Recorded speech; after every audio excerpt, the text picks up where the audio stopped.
آپ نے کریم آقا علیہ السلام سے عرض کی یا رسول اللہ صلی اللہ علیہ وسلم ہم چھپ کے اپنے دین کا اور عبادت کا اہتمام کرتے ہیں تو ہم تو حق پر ہیں.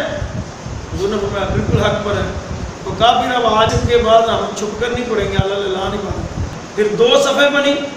ایک صف کی قیادت حضرت سیدنا عمر فاروق نے فرمائی اور ایک صف کی قیادت ام رسول اللہ امیر حمزہ رضی اللہ تعالیٰ عنہ نے فرمائی. اور یہ 2 صفیں پھر جب حرم میں پہنچے بیت اللہ کے پاس تو وہاں پر پھر اعلان جو ہے نا عبادت ہوئی, نماز پڑھی گئی, جو بھی ذکر اذکار کیا گیا. یہ پہلا موقع تھا کہ مسلمانوں نے حضرت عمر رضی اللہ تعالیٰ عنہ کے اسلام لانے کے بعد اعلان عبادت شروع کی. پہلا جو محرم جب آتا ہے تو پہلا محرم جو ہے وہ حضرت سیدنا عمر فاروق اعظم رضی اللہ تعالیٰ عنہ کی شہادت کا دن ہے. آپ جو شخصیت ہے وہ بہت بڑی شخصیت ہے. آپ مراد رسول اللہ ہیں. آپ جو ہے حضور نبی کریم صلی اللہ علیہ وسلم کے سسر بھی ہیں. آپ کی بیٹی حضرت اماں حفصہ رضی اللہ تعالی عنہا حضور علیہ السلام کی زوجہ اور ہماری اماں تھی. آپ کی بے شمار فضیلتیں ہیں, لیکن میں آپ کی جو ذات مبارکہ پر گفتگو کروں گا وہ 3 ادوار میں تقسیم کر کے کروں گا تاکہ آپ لوگوں کو اس کی واضح طور پہ سمجھ آئے. ایک دور رسالت صلی اللہ علیہ وسلم میں آپ کا اسلام میں داخل ہونا اور حضور کی موجودگی میں حضور نبی کریم صلی اللہ علیہ وسلم سے وفا کرنا اور ناموس رسالت کی حفاظت کرنا اور آپ کریم آقا علیہ السلام پر اپنی جان نثاری پیش کرنا. دوسرا دور سیدنا صدیق اکبر میں آپ کی جو خدمات اسلام ہے. اور تیسرا دور آپ کا دور خلافت. آپ کا اسلام لانے کا جو واقعہ ہے بڑا مشہور واقعہ ہے. حضرت سیدنا فاروق اعظم, آپ کا جو لقب ہے یہ فاروق اعظم ہے. اور فاروق اعظم کا کیا مطلب ہے؟ حق اور باطل میں فرق کرنے والا. اور یہ لقب کس نے دیا فاروق اعظم کا؟ یہ حضور کی بارگاہ سے حاصل. دور صحابہ میں آپ کو فاروق اعظم کے نام سے پکارا جاتا ہے. بعض لوگ حضور کو سے اعظم کے نام پر نقطہ اعتراض کرتے ہیں, حالانکہ فاروق اعظم کا مطلب بھی اور غوث اعظم کا مطلب بھی وہی ہے. اور قائد اعظم کے نام پر کوئی اعتراض نہیں کرتے. حالانکہ یہ نہ اللہ کے مقابلے میں فاروق اعظم آتا ہے, نہ غوث اعظم آتا ہے, نہ قائد اعظم آتا ہے, اور نہ رسول اللہ صلی اللہ علیہ وسلم کے مقابلے میں فاروق اعظم, قائد اعظم, غوث اعظم آتا ہے. یہ تھوڑا سا نقطہ آپ کو ذہن نشین ہونا چاہیے. جب ہم غوث اعظم کہتے ہیں تو اس کا مطلب ہے کہ جتنے بھی غوث ہیں ان سے بڑے ہیں. اس کا مطلب نہ اللہ کا مقابلہ ہے نہ رسول اللہ کا مقابلہ ہے. قائد اعظم اگر کہہ دیں تو پھر اللہ کا مقابلہ اور رسول اللہ کا مقابلہ. تو بات سمجھ لیں کہ غوث اعظم کہنا بھی جائز ہے اور فاروق اعظم کا لقب تو ویسے ہی صحابہ کے دور میں چلتا رہا. حضرت عبداللہ کی والدہ جو ہے ان کی جو مکہ المکرمہ سے ہجرت تھی نا, وہ ہجرت کے موقع پر حضرت فاروق اعظم کو بڑا غصہ ہوا, بڑا رنج ہوا کہ یہ عورت کے مکہ سے ہجرت کرنے میں ہماری بڑی بدنامی ہوگی. تو وہ غصے میں نبی رحمت اللہ صلی اللہ علیہ وسلم کو نعوذ باللہ قتل کرنے کے ارادے سے نکلے. تو راستے میں حضرت نعیم صحابی رسول ایک ملے رضی اللہ تعالیٰ, انہوں نے کہا بھی کدھر کا ارادہ ہے؟ تو ان سے حضرت عمر نے اپنے جو ارادہ تھا اس کا اظہار کیا. تو انہوں نے کہا تم ادھر جا رہے ہو پہلے اپنے گھر دیکھو، تمہاری جو بہن فاطمہ ہے اور تمہارا جو بہنوئی ہے وہ اسلام لا چکے ہیں، تو تمہارے گھر میں تو اسلام داخل ہو چکا اور تم ادھر جا رہے ہو۔ تو وہ ادھر سے جب اپنی بہن فاطمہ کے گھر پہنچے تو دروازے پہ جب پہنچے تو حضرت خبیب رضی اللہ تعالیٰ عنہ ان کو قرآن پڑھا رہے تھے۔ جب انہوں نے دیکھا کہ عمر آ گئے ہیں تو وہ چھپ گئے، تو دروازہ کھلوایا، تو اس دوران آپ اپنے بہنوئی کو زدوکوب کرنے لگے، تو آپ کی بہن فاطمہ نے آواز بلند کہا کہ اشہد اللہ الہ الا اللہ واشہد ان محمد رسول اللہ، کہ ہم گواہی دیتے ہیں اور ہم ایمان لا چکے ہیں حضور پر اور ہم کلمہ پڑھ چکے ہیں۔ پھر اور غصے میں آئے، لیکن جب تھک گئے تو پھر انہوں نے کہا تم کیا پڑھ رہے تھے؟ انہوں نے کہا ہم قرآن مجید پڑھ رہے تھے۔ انہوں نے کہا مجھے بھی لاؤ سناؤ میں بھی دیکھوں۔ تو آپ کی بہن فاطمہ نے کہا کہ بھئی قرآن مجید کو تو ناپاک ہاتھ نہیں چھو سکتے، اس لیے تم ناپاک ہو تو پہلے غسل کرو، پاک ہو، پھر قرآن کو پڑھائیں گے بھی اور تمہیں سنائیں گے بھی۔ تو پھر حضرت سیدنا فاروق اعظم نے غسل کیا، پاکی اختیار کی، قرآن سنا، تو آپ نے کہا یہ کتنا پیارا کلام ہے، کتنا پیارا کلام ہے، وہ قرآن دل پر اثر کرے۔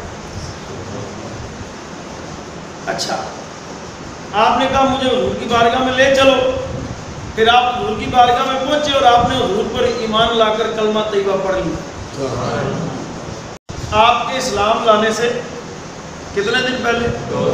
2 دن پہلے رسول اللہ صلی اللہ علیہ وسلم نے دعا مانگی، یا اللہ یا ابو جہل بن شام تو یا عمر بن خطاب، ان دونوں میں سے ایک کو اسلام میں داخل فرما کر اسلام کو عزت عطا۔ تو 2 دن بعد حضرت عمر ایمان لے آئے۔ تو جب حضرت عمر اسلام میں داخل ہو گئے تو پھر آپ اسلام لانے والے، بعض روایت میں آتا ہے کہ 40ویں فرد تھے۔ تو آپ نے کریم آقا علیہ السلام سے عرض کی، یا رسول اللہ صلی اللہ علیہ وسلم ہم چھپ کے اپنے دین کا اور عبادت کا اہتمام کرتے ہیں، تو ہم تو حق پر ہیں۔ حضور نے فرمایا بالکل حق پر ہے۔ تو کہا پھر اب آج سے کے بعد ہم چھپ کر نہیں پڑھیں گے، اللہ اعلان عبادت۔ پھر 2 صفیں بنی، ایک صف کی قیادت حضرت سیدنا عمر فاروق نے فرمائی اور ایک صف کی قیادت ام رسول اللہ امیر حمزہ رضی اللہ تعالیٰ عنہ نے فرمائی۔ اور یہ 2 صفیں پھر جب حرم میں پہنچے بیت اللہ کے پاس تو وہاں پر پھر اعلان جو ہے نا عبادت ہوئی، نماز پڑھی گئی، جو بھی ذکر اذکار کیا گیا۔ یہ پہلا موقع تھا کہ مسلمانوں نے حضرت عمر رضی اللہ تعالیٰ عنہ کے اسلام لانے کے بعد اعلان عبادت شروع کی۔ یہ دور رسالت میں حضور سیدنا عمر فاروق رضی اللہ تعالیٰ عنہ کا اسلام سے جب آپ داخل ہو گئے، اور آپ اسلام سے قبل بھی جو ہے مکہ میں جو فیصلے کرتے تھے لوگ بڑے بڑے، ان فیصلہ ساز لوگوں میں آپ کا بڑا نام تھا، بڑا قد تھا، اور الجھے ہوئے فیصلے جو تھے نا وہ آپ کے پاس لوگ لاتے تھے اور لا کر وہ فیصلے کرواتے تھے اور آپ ان کے فیصلے فرماتے تھے۔ یہ اسلام سے قبل کی بات ہے۔ آپ نے کشتی، سپاہ گری، فن خطابت میں آپ نے خوب مہارت حاصل کی، اور آپ سیدنا فاروق اعظم جو ہیں یہ ایسے حضور کے جانثار صحابی تھے کہ جنگ بدر کے موقع پر غفران کی چوٹی پر وادی کے پاس حضرت سیدنا ابو بکر رضی اللہ تعالیٰ عنہ نے اور حضرت سیدنا عمر فاروق رضی اللہ تعالیٰ عنہ نے سب سے پہلے حضور نبی کریم صلی اللہ علیہ وسلم کو اپنی جان نثاری کا اظہار کر کے اور اپنی گواہی دی کہ ہم یا رسول اللہ آپ پر اپنی جانیں بھی قربان کرنے کے لیے تیار۔ اور ایک موقع پر حضرت عبداللہ کہتے ہیں ایک صحابی کے حضور نبی کریم صلی اللہ علیہ وسلم نے جب حضرت سیدنا ابو بکر اور سیدنا عمر کو دیکھا تو کہا کہ یہ دونوں میں ایک میری آنکھ ہے اور ایک میرا کان ہے۔ فرمایا کہ جس طرح حضور فرماتے ہیں، ہمارے پیارے آقا مولا صلی اللہ علیہ وسلم فرماتے ہیں کہ جس طرح ہر نبی کے 2 مشیر ہوتے ہیں، تو میرے 2 مشیر زمین پر اور 2 مشیر آسمان پر ہیں۔ آسمان پر ایک حضرت جبریل ہے اور دوسرے حضرت میکائیل ہے، اور زمین پر ایک میرا مشیر ابو بکر ہے اور دوسرا میرا مشیر عمر ہے۔ سینہ فاروق اعظم رضی اللہ تعالیٰ عنہ نے جنگ تبوک کے موقع پر اپنے مال کے 2 حصے کر دیے، اور ایک حصہ حضور کی بارگاہ میں پیش کر دیا۔ یہ ہمارے لیے نمونے ہیں۔ ہمیں اپنے مال سے بڑی محبت ہوتی ہے، لیکن ہم کہتے ہیں مال بڑھے گا کیسے؟ انویسٹمنٹ کرنے سے، جی بزنس کرنے سے یقیناً بڑھے گا، لیکن اصل برکت اس میں آپ کو اللہ کی راہ میں دینے سے آئے گی، جو اصل برکت ہے، اور جس برکت کی بدلے میں آپ کو راحت اور سکون ملے۔ تو آپ کی جو دور رسالت میں خدمات ہیں، دور رسالت میں جو آپ نے اسلام کے لیے جو قربانیاں پیش کی ہیں، ان کی ایک بہت لمبی تفصیل ہے۔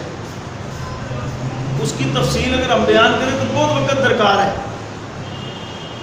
آپ سینہ فاروق اعظم جب بیت اللہ میں گئے تو حضور نبی کریم صلی اللہ علیہ وسلم ساتھ تھے، تو جب مقام ابراہیم پہ پہنچے نا، تو آپ نے حضور نبی کریم صلی اللہ علیہ وسلم سے عرض کی، یا رسول اللہ صلی اللہ علیہ وسلم، کیا یہ اچھا ہو کہ یہ جو مقام ابراہیم ہے اس پر ہم 2 نفل پڑھ لیا کریں؟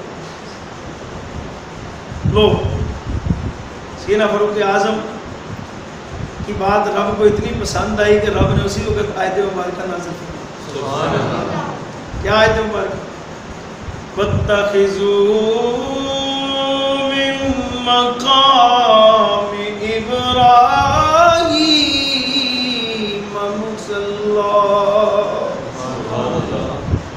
یہ شان ہے سینہ فاروق اعظم کہ قرآن مجید اترتا ہے، آپ عرض کرتے ہیں حضور سے، اور حضور کے دل کی بات آپ عرض کرتے ہیں، تو رب تعالیٰ ارشاد فرماتا ہے کہ عمر نے جو کہا ہے اس کے اوپر عمل کیا۔ جو راج آپ جب جاتے ہیں بیت اللہ کا طواف کرتے ہیں مکمل، پھر وہاں پر 2 جو نفل پڑھتے ہیں، یہ حضرت عمر رضی اللہ تعالیٰ عنہ کی تجویز پر قرآنی آیت نازل ہونے کے بعد حکم ہوتا ہے، تو پھر اب آج ہم وہاں پر نماز